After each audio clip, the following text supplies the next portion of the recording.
आज हम इस वीडियो में ब्रीथिंग चैप्टर की एनसीईआरटी की अंडरलाइन करने जा रहे हैं। तो सब लोग अपनी एनसीईआरटी निकाल लें और मेरे साथ अंडरलाइन करें। Carbon dioxide is a harmful also release during about catabolic reaction. Carbon dioxide harmful होती है हमारी बॉडी की नहीं, और रिलीज होती है ये कैटाबॉलिक रिएक्शन के द्वारा हमारी बॉडी से। Second point, spun slanted platform exchange oxygen carbon dioxide by simple diffusion. ये सिंपल डिफ्यूजन के द्वारा एक्सचेंज करते हैं ऑक्सीजन और कार्बन डाइऑक्साइड का।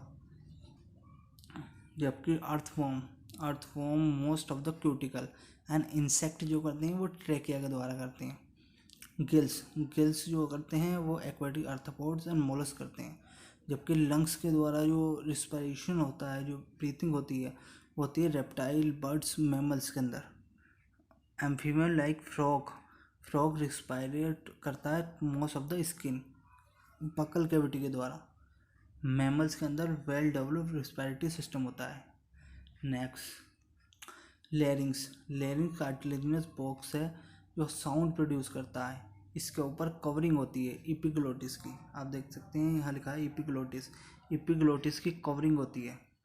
ट्रैकिया स्टेक ट्यूब है और डिवाइड होती है 5th थोरेसिक वर्टिब्रे से। ये इम्पोर्टेंट है। एल्वोलाई नेटवर्क ऑफ ब्रोंकाई का है, कंप्राइज जो लंग्स को कंप्रेस करती है। और ये लाइन भी इम्पोर्टेंट है।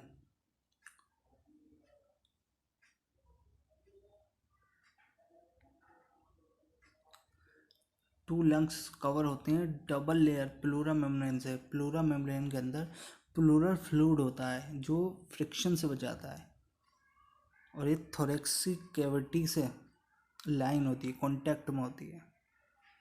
और इस डायग्राम में आपको जो अंडरलाइन करना है डायफ्राम जो है 75% रोल प्ले करता है ब्रीथिंग के अंदर।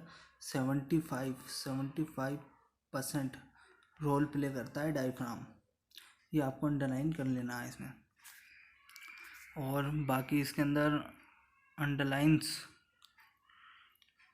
आगे देखते हैं। ये पॉइंट्स बहुत इंपॉर्टेंट है।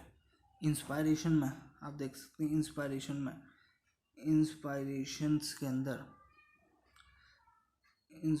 में इंट्राप्लोरल प्रेशर जो होता है लेस देन होता है एटमॉस्फेरिक प्रेशर के। जबकि एक्सपायरेशन में आप देख सकते हैं इंट्राप्लोरल प्रेशर जो होता है हाइयर होता है एटमॉस्फेरिक प्रेशर के। नेक्स्ट, यहाँ आप देख सकते हैं इंस्पायरेशन का डायग्राम है। इंस्पायरेशन में क्या होता है, इंस्पायरेशन 2 सेकेंड्स का होता है। इंस्पायरेशन 2 सेकेंड्स का होता है और एक्टिव प्रोसेस होता है। और इसमें डायफ्राम जो है, डायफ्राम फ्लैटेड हो जाता है। कैसा हो जाता है, इसमें फ्लैट होता रहता है और कॉन्ट्रैक्ट करता है। रिब्स वगैरह इंटरकोस्टल मसल्स भी कॉन्ट्रैक्ट करती हैं। यह है एक्सपायरेशन। एक्सपायरेशन में जो होता है वो 3 सेकेंड्स का होता है और पैसिव प्रोसेस है। इसमें डायफ्राम डोम शेप हो जाता है। आप सकते हैं डोम शेप हो गया है। और हेल्दी ह्यूमन ब्रीथिंग लगभग 12 से 16 टाइम पर मिनट में एक हेल्दी ह्यूमन ब्रीथ करता है। और इसको मेज़र कर सकते हैं हम स्पायरोमीटर से। इसका एक्सेप्शन है, आप देख सकते हैं exception residual capacity, FRC functional residual capacity और टोटल लंग्स कैपेसिटी। ये 3 को ये मेज़र नहीं कर सकता स्पायरोमीटर, बाकी सबको ये मेज़र कर सकता है। अब नेक्स्ट है टाइडल वॉल्यूम मीन्स इंस्पायरेशन और एक्सपायरेशन ड्यूरिंग नॉर्मल रिस्पायरेशन। मतलब नॉर्मल रिस्पायरेशन में जो हम इंस्पायर और एक्सपायर करते हैं उसे टाइडल वॉल्यूम यानी TV कहते हैं। ये 500 ml होता है। अब next IRV means inspiration after a forceful inspiration. मतलब फोर्सफुल इंस्पायरेशन करें हम, नॉर्मल इंस्पायरेशन के बाद फोर्सफुल इंस्पायरेशन करें, उसे IRV कहते हैं। 2500 से 3000 ml होती है। ERV means person can expire during by the forcefully expiration. मतलब फोर्सफुली एक्सपायर करें उसे ERV कहते हैं। 1000 से 1100 ml होती है। रेजिडुअल कैविटी मतलब लंग्स जो वॉल्यूम मतलब वॉल्यूम जो लंग्स के अंदर रिमेनिंग रह जाती है आफ्टर फोर्सफुल एक्सपायरेशन, उसे रिजिडुअल वॉल्यूम कहते हैं। ये 1100 से 1200 ml होता है। फिर next IC, inspiration capacity. Inspiration capacity मतलब person can inspire after normal expiration. Normal expiration के बाद जो इंस्पायरेशन करते हैं उसे आईसी कहते हैं। आईसी टीवी प्लस आईआरवी होता है। EC, expiration capacity. Expiration capacity कहते हैं नॉर्मल इंस्पायरेशन के बाद जो एक्सपायरेशन होता है उसे एक्सपायरेशन कैपेसिटी कहते हैं। ये टीवी प्लस ईआरवी होता है। Next FRC, functional residual capacity. Volume जो नॉर्मल इंस्पायरेशन और एक्सपायरेशन के बाद जो नॉर्मल एयर बचती है लंग्स के अंदर उसे कहते हैं एफआरसी। ये होता है ईआरवी प्लस आरवी। ये ज़रूर याद रखना है आपको फॉर्मूला इसका। वाइटल कैपेसिटी, वाइटल कैपेसिटी मतलब normal volume air can breathe after forceful expiration. Forceful expiration के बाद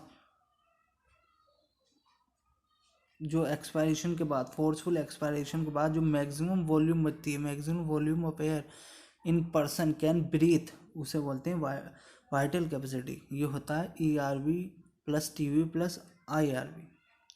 टोटल लंग्स कैपेसिटी ये होता है RV plus ERV plus TV plus IRV plus vital capacity plus residual volume. Next alveoli. Alveoli primary side होती है जहाँ पर gaseous exchange होता है। गैसेस का मतलब ऑक्सीजन कार्बन डाइऑक्साइड का जो एक्सचेंज होता है वो एल्वलाई के अंदर होता है।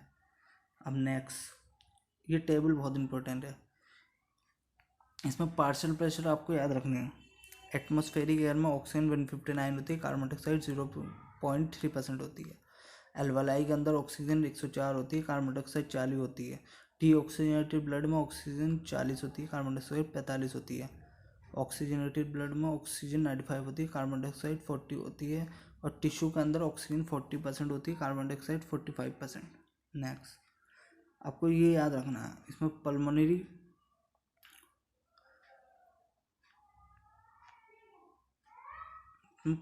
आर्टरी और पल्मोनरी वीन्स को आपको याद रखना है।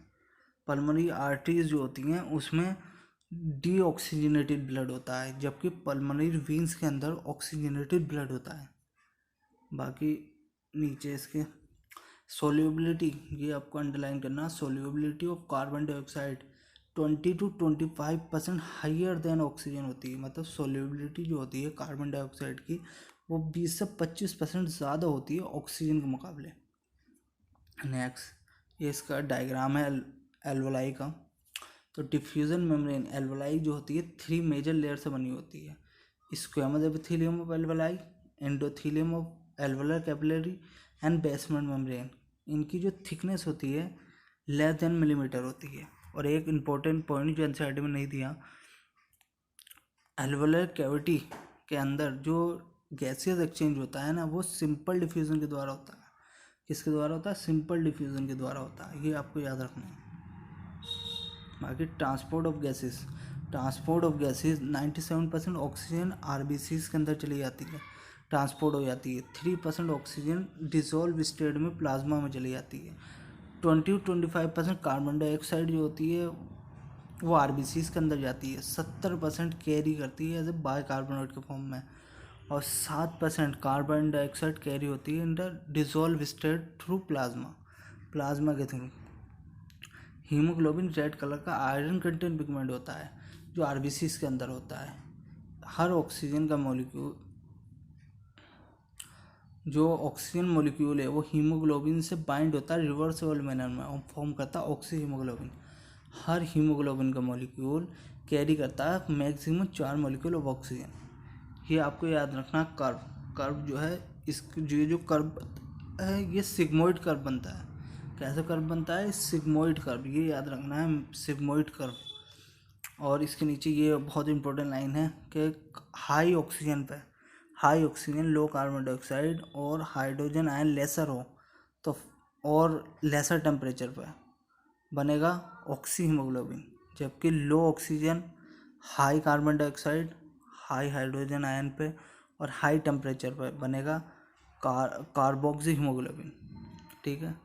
और ये बहुत इंपॉर्टेंट है, 100 ml oxygenated blood, 100 ml oxygenated blood 5 ml oxygen tissue के अंदर देता है।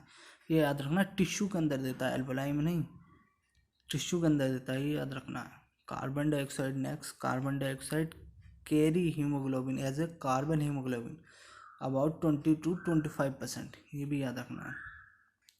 बाकी next, RBC contain very high concentration में इंजाइम कार्बोनिक अनहाइड्रेस, मतलब आरबीसीज के अंदर बहुत ज़्यादा कंसनट्रेशन में इंजाइम कार्बोनिक अनहाइड्रेस होता है और माइन्यूट क्वांटिटी में होता है प्लाज्मा के अंदर। ये पॉइंट आपको एनसीईआरटी में नहीं दिया है, लेकिन ये याद रखना है, कार्बोनिक अनहाइड्रेस में मैक्सिमम टर्नओवर नंबर होता है। कैसा होता है? मैक्सिमम टर्नओवर नंबर, ठीक है। ये इक्वेशन तो आपको याद रखनी है। Next, 100 ml deoxygenated blood 4 ml carbon dioxide देता है एल्वलाई के अंदर, याद रखना, एल्वलाई के अंदर, टिश्यू में नहीं। 100 ml deoxygenated blood deliver 4 ml carbon dioxide in the alveoli. Next, special type का रिस्पायरेटरी सेंटर होता है मेडुला के अंदर। रिस्पायरेटरी सेंटर का होता है मेडुला में होता है। और पोन्स रीजन होता है, पोन्स न्यूमोटैक्सिस सेंटर होता है। पोन्स के अंदर न्यूमोटैक्सिस सेंटर होता है जिसका फंक्शन होता है रिस्पायरेटरी रिदम को मेंटेन करना। कीमोसेंट्रिक एरिया भी होता है, कीमोसेंसिटिव एरिया होता है एडजेसेंट रिदमिक सेंटर के पास कीमोसेंट्रिक एरिया होता है।